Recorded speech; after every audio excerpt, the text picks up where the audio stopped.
Tapos karon na yawa na na-realize ako na dapat na yun na mo ng second chance. Ay, nga masyagit bang ka. Sukuan ni boy. Kakiat ra ng lagway ni Mikyat. Yeah, syempre, gi-endorse siya ni Sarah. We trusted Sarah. So ano ta nga, sige ka ni mag-Marcos ta. So first, binoto mo lang si BBM dahil inendorso ni Sarah. Wakay ka ugalingong utok.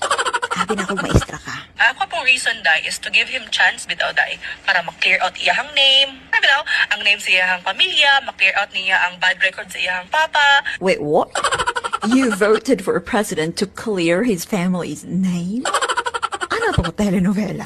Ngayon, dahil hindi tinotolerate ng administrasyon na to ang kabulastugan ni Inday Sara nyo, pinangangalandakan nyo na nagkamali kayo ng pagboto kay BBM. Never give a chance! Nagsisisi ka for giving BBM the second chance, pero gusto mo pa ng another Sara Duterte para maging presidente.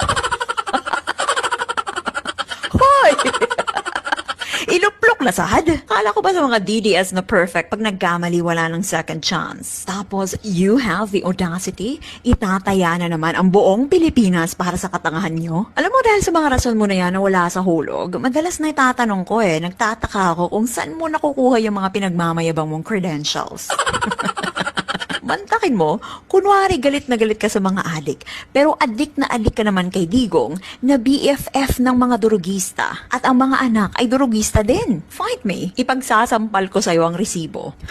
Suko kunuhay mo sa mga rapist, pero sinasamba nyo yung taong ginagawang biro ang rape. Todo suporta ka sa presidente na proud at inanunsyo pa sa national TV na fininger niya ang kanilang kasambahay habang natutulog ito. Someone who hates such a karumal-dumal na krimen such as rape will never ever joke about it. Ay, ingon anak man dyan ang mga Bisaya, mahilig mag-joke, yes. But it's never part of our Bisaya culture na normal ang mga rape jokes ug mga pagbahad nga mo patay. Ayaw ninyo pa kaulawi ang mga Bisaya by claiming na normal sa atin yan kasi hindi normal yan. Huwag niyong pinapahiya ang mga Bisaya sa pagkabalikog sa inyong utok. Normal ra din na imo. Na kay anak nga babae, diba? Sige nga, sabihin mo sa akin, okay lang ba talaga sa'yo na maging subject siya ng rape jokes? Tapos magrereklamo kayo na kesyo sa administrasyong ito, tumaas daw mga kaso ng panggagahasa, pamamaslang, mga krimen. Ay malamang, you yourselves have normalized that since 2016. Mga wakwak mo. Pati mga pamilya ng biktima na humihingi ng hustisya kung ano-anong kasinungalingan ang pinagkakalat nyo. Ah, Dr. Mikyat daw. Kaya siguro Dr. Mikyat kasi mahilig mang doktor at mameke ng kwento.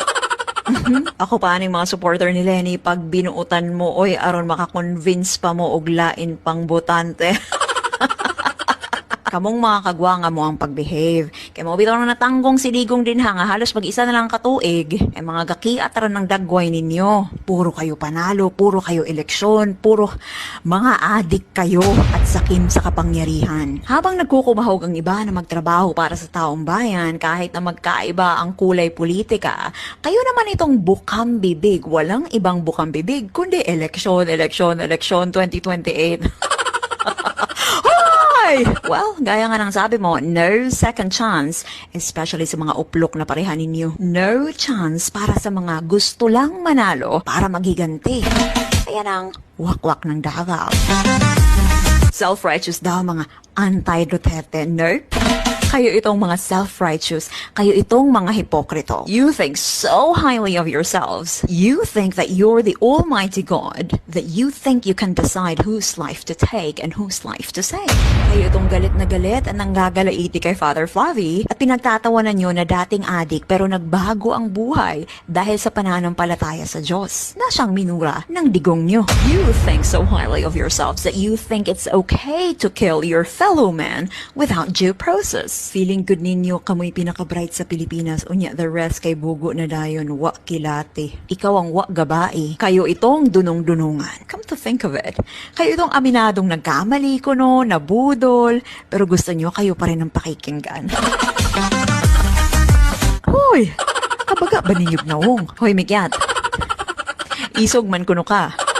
Paisog-isog. Bakit nung pinatulan kita for the very first time, ng very slight lang naman, hinak mo na ako agad. Nahala, maumang ka ha. Padayon sa imong inuplok, madam. Kay kami, padayon pod mi nga labanan ang inyuhang pagkatikalon, ang inyong kasinungalingan. Stay uplok. At syempre, mabuhay kayo mga Pilipinong panig sa katotohanan. We are Lavarite.